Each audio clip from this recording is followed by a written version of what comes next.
السلام علیکم ورحمۃ اللہ وبرکاتہ۔ بسم اللہ، الحمد للہ، والصلاة والسلام علی رسول اللہ۔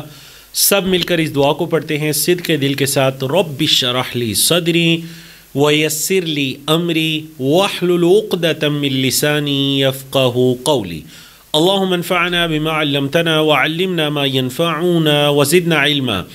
سبق نمبر 15A اور B ہے آؤ قرآن سمجھیں آسان طریقے سے۔ حصہ اول ہے نماز کے ذریعے ہم قرآن مجید کو سیکھ رہے ہیں، اور اس لیسن میں ہم پڑھنے جا رہے ہیں سورۃ النصر۔ سورۃ النصر، ماشاءاللہ۔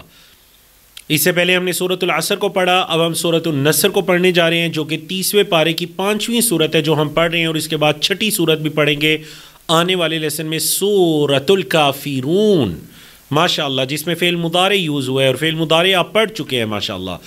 گرامر کے اندر آج ہم فعل امر اور نہیں شروع کرنے جا رہے ہیں۔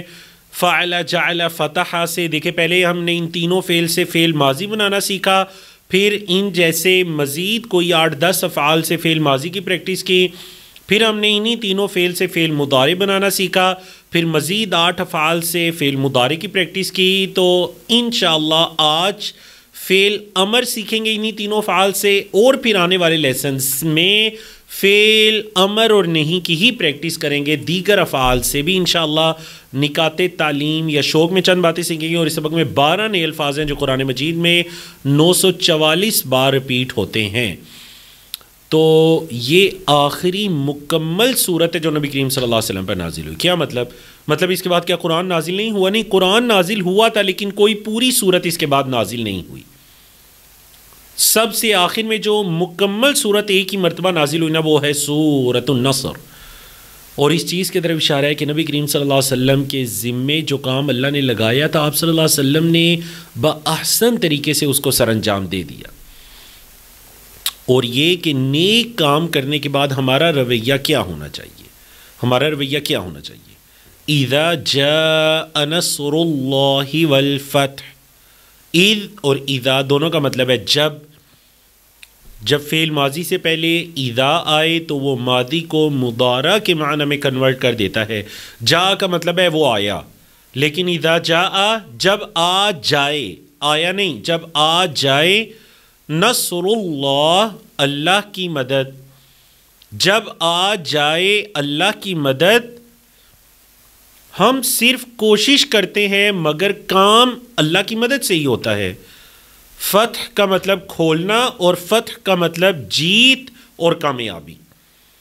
تو جب آ جائے اللہ کی مدد، والفتح اور فتح، جب آ جائے اللہ کی مدد اور فتح، اردو میں آپ کہتے ہیں نا فتح مکہ، مکہ کی کامیابی۔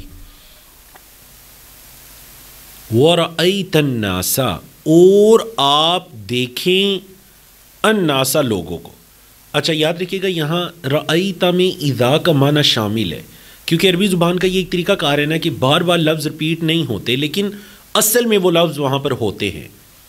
تو اصل میں یہ ہے وَإِذَا رَأَيْتَ، لیکن چونکہ اذا بھی پچھلے سینٹینس میں آیا تھا اذا جاء، تو پھر سیکنڈ ٹائم فعل تو نیا آ گیا، رأیت آپ نے دیکھا، فعل ماضی ہے آپ نے دیکھا، لیکن آپ ترجمہ کیا کر رہے ہیں؟ اور آپ دیکھیں۔ کیوں؟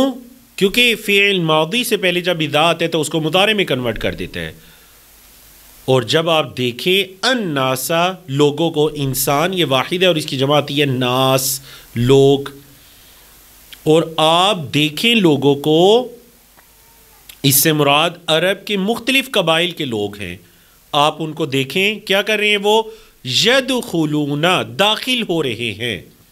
دخول کا مطلب اندر آنا، خروج کا مطلب باہر جانا، اور آپ دیکھیں گے لوگوں کو کہ وہ داخل ہو رہے ہیں فی دین اللہ، اللہ کے دین میں۔ ہم نے آپ کو یاد ہوگا نا مالک یوم الدین، اپنے 3rd لیسن میں ہم نے یہ پڑھا تھا کہ دین کے 2 مطلب ہوتے ہیں، ایک بدلہ اور ایک زندگی گزارنے کا طریقہ۔ بدلے کی مثال مالک یوم الدین، بدلے کے دن کا مالک ہے۔ زندگی گزارنے کا طریقہ یہ فی دین اللہ افواجا، اللہ کے دین میں۔ تو دین کا مطلب نظام حیات، تو وہ داخل ہو رہے ہیں اللہ کے دین میں افواجا، فوج کی جمع افواج، فوج کی جمع افواج، وہ داخل ہو رہے ہیں اللہ کے دین میں فوج در فوج. فتح اور نصرت کا نتیجہ کیا ہے؟ دیکھیں جب اللہ کی مدد اور فتح آ گئی تو کیا ہوا؟ لوگ دین میں داخل ہو رہے ہیں فوج در فوج. یہ ہے اللہ کی اصل مدد، لوگوں کا دین اسلام میں داخل ہونا. دیکھیے ایک شخص اسلامی جہاد میں کوئی کافر ہے مارا جاتا ہے اور ایک کافر اسلام قبول کر لیتا ہے، تو دین اسلام کو زیادہ فائدہ کس سے ہے؟ دین اسلام کو اس سے فائدہ ہے زیادہ جس نے اسلام قبول کیا، وہ اسلام کا ایک فرد بن گیا. اور وہ جو کفر کی حالت میں مر گیا، ٹھیک ہے اللہ کا دین غالب آیا، کفر کم ہوا، ایک کافر کم ہو گیا، اس چیز میں کوئی شک نہیں. لیکن اگر وہ اسلام قبول کر لیتا تو مزید فائدہ ہوتا. یہی وجہ ہے کہ نبی کریم صلی اللہ علیہ وسلم جنگ کے میدان میں پہلے اسلام کی دعوت دیا کرتے. جنگ کے میدان میں پہلے یہ فرمایا کرتے اسلمو تسلمو، اسلام قبول کر لو تم بچ جاؤ گے. اگر وہ کہتے نہیں قبول کرتے پھر دوسری آپشن یہ دیتے کہ پھر تم مسلمانوں کی ماتحتی میں ہو کر رہو، جزیہ دو، ان کی ماتحتی میں رہو اور تمہارے جان مال عزت آبرو اولاد کی حفاظت اسلام کا کام ہوگا. اگر وہ اس سے بھی انکار کرتے ہیں تو پھر جنگ، پھر لڑائی قتال، پہلے اسلام کی دعوت. تو لوگ دین اسلام میں داخل ہو رہے ہیں فوج در فوج. تو اے محمد صلی اللہ علیہ وسلم اب آپ نے کیا کرنا ہے؟ فسبح بحمد ربک واستغفر. فسبح پس پاکی بیان کیجئے، فا کا مطلب پس، سبح تسبیح کیجئے، پاکی بیان کیجئے. سبحان اللہ، اللہ پاک ہے. کیسے پاکی بیان کیجئے؟ بحمدی، تعریف کے ساتھ. با کا مطلب ساتھ، حمد تعریف، تعریف کے ساتھ پاکی بیان کیجئے. اچھا یہ دو طرح کے الفاظ ہیں نا، ایک حمد ہے اور ایک تسبیح. حمد اور تسبیح میں کیا فرق ہوتا ہے؟ حمد ہوتی ہے اللہ کے لیے صفات اور خوبیوں کا بیان، اور تسبیح ہوتی ہے اللہ سے نقائص کی نفی. حمد اللہ کے لیے خوبیوں کا بیان اور تسبیح اللہ سے نقائص کی نفی. آپ ذرا غور کریں کہ تعریف کے ساتھ اللہ کی تسبیح کیجئے، مطلب اللہ کو نقائص سے پاک کیجئے، وہ پاک ہے، اس میں کسی طرح کی کوئی کمی نقص نہیں ہے. نہ صرف یہ بلکہ تعریف کے قابل بھی ہے، حمد بھی اس کی ہے. بحمد ربک واستغفرہ، واو کا مطلب اور، استغفر بخشش طلب کیجئے، ہو اس سے، اور اس سے بخشش طلب کیجئے. آپ کہتے ہیں نا استغفار، مغفرت، غفور، مغفور. اللہ تمام عیوب سے پاک ہے، اس میں نہ کوئی نقص ہے، نہ کمزوری، نہ کسی کی اس کو مدد کی ضرورت ہے، نہ وہ کسی کے دباؤ میں آتا ہے، وہ ظالم نہیں ہے. یہ سب اللہ کی تسبیح ہے. یعنی آپ جب اللہ کی تعریف کرتے ہیں نا اور اس میں کسی کمی کو، کسی نقص کو اللہ سے دور کرتے ہیں، مثلا آیت الکرسی پڑھتے ہوئے آپ کہتے ہیں لا تأخذہ سنۃ ولا نوم، اس کو اونگ یا نیند نہیں آتی، تو یہ اللہ کی تسبیح ہے. یہ کیا ہے؟ اللہ کی تسبیح. کیوں؟ کیونکہ آپ نے ایک کمزوری کو اللہ سے دور کیا. اسے اونگ یا نیند نہیں آتی، نیند یا اونگ کا آنا یہ کمزوری ہے، وہ اس کمزوری سے پاک ہے. اس کی کوئی اولاد نہیں، لم یلد ولم یولد، یہ اللہ کی تسبیح ہے. تو ہر وہ اللہ کی صرف جس میں اللہ سے کسی نقص کی نفی کی جاتی ہے وہ ہے اللہ کی تسبیح، اور ہر وہ اللہ کی صرف جس میں کوئی چیز اللہ کے لیے ثابت کی جاتی ہے وہ ہے حمد. حمد کثرت کے ساتھ ہے. رب، الرحمن، الرحیم، غفور، رزاق، وہاب، جتنی اللہ کی یہ صفات ہیں یہ سب اللہ کی تعریف ہے، اللہ کی حمد ہے. وہ غفار ہے، رحمان ہے، رحیم ہے، علیم ہے، خبیر ہے، عادل ہے، سمیع ہے، سب اللہ کی حمد ہے. تو یاد رکھیے گا اب ایک بڑا اہم جملہ کہ اگر اللہ سے شکایت ہو تو سچی تعریف ہو ہی نہیں سکتی. اگر اللہ سے شکایت ہے تو سچی تعریف ہو ہی نہیں سکتی. کیا مطلب؟ مطلب اگر تسبیح میں آپ سچے نہیں تو حمد میں بھی سچے نہیں. دل میں اگر یہ ہے کہ میرے ساتھ ناانصافی ہوئی، یہ میرے ساتھ کیوں ہوا، اللہ نے ایسے کیوں کیا، زبان سے جتنا مرضی کہتے رہیں سبحان اللہ و بحمدہ، کوئی اثر نہیں. کیوں؟ کیونکہ آپ دل سے تو اللہ کی تسبیح کو نہیں مان رہے. وہ تو ظلم نہیں کرتا. دل سے جب اللہ کی تسبیح کو نہیں مان رہے تو پھر حمد کا کیا فائدہ؟ تو سچی حمد تبھی ہے جب سچی تسبیح ہے. اور پھر اگر ایسی ناقص حمد اور تسبیح ہوگی تو پھر استغفار کا کیا فائدہ، اللہ سے مغفرت چاہنے کا کیا فائدہ؟ تو یہ تینوں کام ہے بالترتیب ہیں. تسبیح ہے اللہ سے نقائص کی نفی، حمد ہے اللہ کے لیے خوبیوں کا اثبات، اور پھر استغفار ہے اگر اے اللہ میں تیری تسبیح بھی کرتا ہوں، تیری حمد بھی کرتا ہوں، اے اللہ کوئی کمی کوتاہی ہو جاتی ہے، گناہ ہو جاتی ہے، اللہ تو اس کو درگزر فرما، اے اللہ تو اس سے درگزر فرما. انہو کان توابا، انہو بے شک وہ، یعنی وہ اللہ، انہ کا مطلب بے شک وہ، بے شک وہ اللہ. کانا کا مطلب تو ہوتا ہے تھا، لیکن جب یاد رکھیے گا اللہ رب العزت کے لیے یہ لفظ استعمال ہو تو اس کا مطلب ہوتا ہے، کیونکہ ہم یہ تو نہیں کہہ سکتے کہ اللہ توبہ قبول کرنے والا تھا. اللہ توبہ قبول کرنے والا ہے. توابا، بڑا توبہ قبول کرنے والا. پہلے آپ پڑھ چکے ہیں نا وضو کے بعد کی دعا میں، توبہ کا لفظی مطلب ہوتا ہے پلٹنا. تواب اس کو کہتے ہیں جو بار بار پلٹنے والا ہو، بار بار اللہ کی طرف پلٹنے والا، وہ ہوتا ہے تواب. بندے کے لیے بھی استعمال ہوتی ہے اور اللہ کے لیے بھی استعمال ہوتی ہے، کیونکہ بندہ اپنے گناہوں کا اعتراف کرتے ہوئے، معافی چاہتے ہوئے، آئندہ نہ کرنے کا عزم لے کر اللہ کی طرف پلٹتا ہے تو اللہ رب العزت اپنی مغفرت اور رحمت لے کر اپنے بندے کی طرف پلٹتا ہے. اللہ اکبر. انہو کان توابا، وہ اللہ بہت پلٹنے والا ہے، بہت توبہ قبول کرنے والا ہے. تواب کی جمع توابون، توابین. اس میں ہم گناہ گاروں کے لیے عظیم خوشخبری ہے. استغفار کو صرف زبان تک نہ رکھا کریں، توبہ استغفار توبہ استغفار، نہیں. زبان سے اگر کہہ بھی دیا نا بار بار استغفار اور اپنے اعمال کو نہیں بدلا تو یہ سچی توبہ تو نہیں ہے، یہ تو بس زبان کا ایک ذکر و اذکار ہے. سچی توبہ کیا ہے؟ وہ جو کام کیا ہے وہ ذہن میں لائیں. 10 گناہ کیے ہیں تو 10 گناہوں کو ذہن میں لائیں. کوئی گناہ کر کے بھول گئے ہیں تو اے اللہ جو یاد ہیں ان پر بھی شرمندہ ہوں، جو تو نے بلا دیے اللہ یاد ہی نہیں ان پر بھی شرمندہ ہوں. شرمندگی ہو، گناہ کو چھوڑ دیں، دوبارہ نہ کرنے کا پختہ عزم کریں، اللہ آئندہ نہیں کروں گا. اور اگر اس کا تعلق اللہ کے بندوں میں سے کسی کے ساتھ ہے تو پہلے بندوں کا وہ حق لوٹائیں، واپس کریں. سچی توبہ یہ ہے. تو ماشاءاللہ آپ نے سورۃ النصر کو سیکھا، کتنے پیارے الفاظ تھے اس کے اندر، تسبیح تھی، حمد تھی، استغفار تھا. اللہ رب العزت ہمیں ان عظیم اعمال کے کرنے کی توفیق عطا کرے.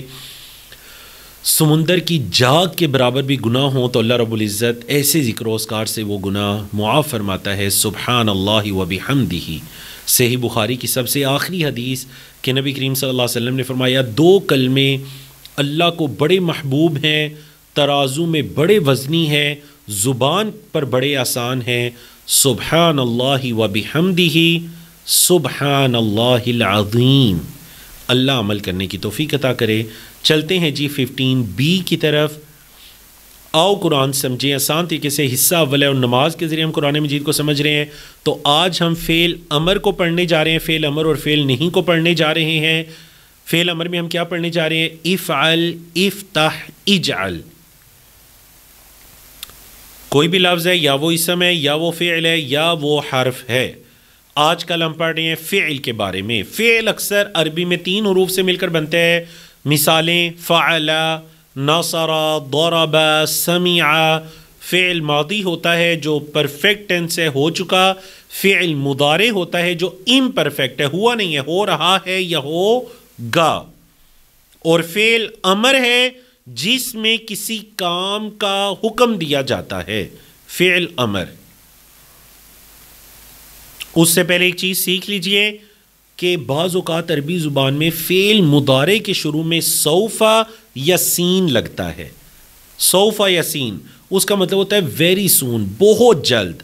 مثال کے طور پر سوف یفعل ان قریب وہ کرے گا یا جلد وہ کرے گا. سوف یفعلون ان قریب وہ سب کریں گے. سوف تفعل، سوف افعل، سوف تفعلون، سوف نفعل اور مؤنث سوف تفعل. لیکن اگر سین لگ جائے نا تو اس کا مطلب ہوتا ہے بہت جلد کرے گا. سوف کا مطلب جلد کرے گا، سین بہت ہی جلد کرے گا، ویری ویری سون. سیفعل، سیفعلون. آئندہ جب آپ قرآن کی تلاوت پڑھیں گے اور اس آیت پر کلا سیعلمون تو آپ کی بجلی چمکے گی. ہاں سیعلمون ان قریب وہ جان لیں گے. ستفعلوا سأفعلوا ستفعلون سنفعلوا ستفعلوا. آج کا سبق ہے فعل امر. امر جس میں کسی کام کا حکم ہوتا ہے اور نہیں جس میں کسی کام سے روکا جاتا ہے، منع کیا جاتا ہے. تو اس سبق میں ہم 3 حروف والے افعال فعل، جعل، فتح سے فعل امر اور نہیں کو بنانا سیکھیں گے. تو دیکھیے فعل سے فعل امر، افعل ٹی پی آئی کیا ہے؟ دیکھیں فعل ماضی کی ٹی پی آئی یہ یہاں پر نیچے، فعل مضارع کی یہاں اوپر، فعل امر ایسے اوپر سے نیچے کی طرف. افعل کر، ایک سے کر. افعلوا ساری انگلیاں کھولی، افعلوا تم سب کرو. لا تفعل مت کر، لا تفعلوا مت کرو. دوبارہ افعل افعلوا، لا تفعل لا تفعلوا. دوبارہ جی افعل افعلوا، لا تفعل لا تفعلوا. سمجھا گی نا آپ کو؟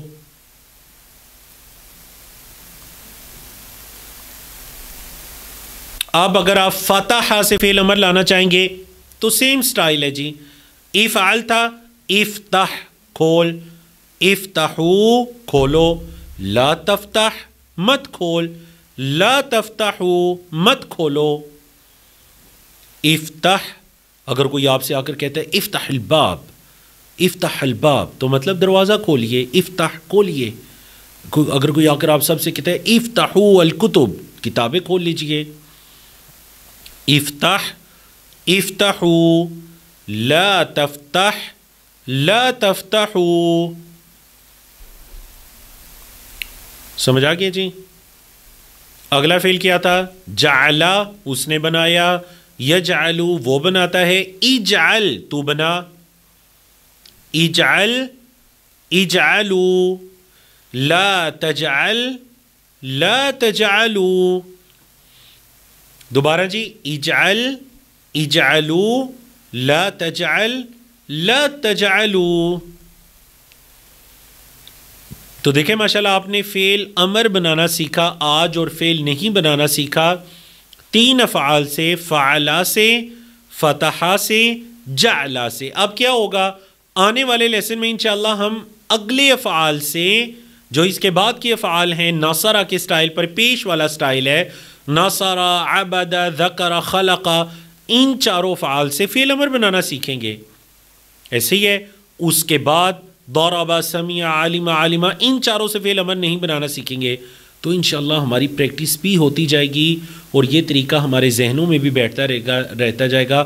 کل اگر ان افعال میں سے کوئی فعل قرآن میں آ جاتا ہے یا ان کے سٹائل پر، ان کے وزن پر کوئی فعل قرآن مجید میں آ جاتا ہے تو ہمیں پہچاننے میں بڑی آسانی رہے گی کہ یہ فعل ماضی ہے، مضارع ہے، امر ہے، نہیں ہے، یہ فعل کون سا ہے.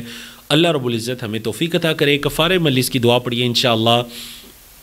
لیسن آپ کا جو 16 ہوگا اس میں آپ سے دوبارہ ملاقات ہوگی اس دعا کے ساتھ کہ اللہ میں قرآن پڑھنے، سمجھنے، عمل کرنے، پھیلانے، یاد کرنے کی توفیق عطا کر دے. سبحان اللہ و بحمدہ، سبحانک اللہم و بحمدک، اشہد ان لا الہ الا انت، استغفرک و اتوب الیک. السلام علیکم ورحمۃ اللہ وبرکاتہ.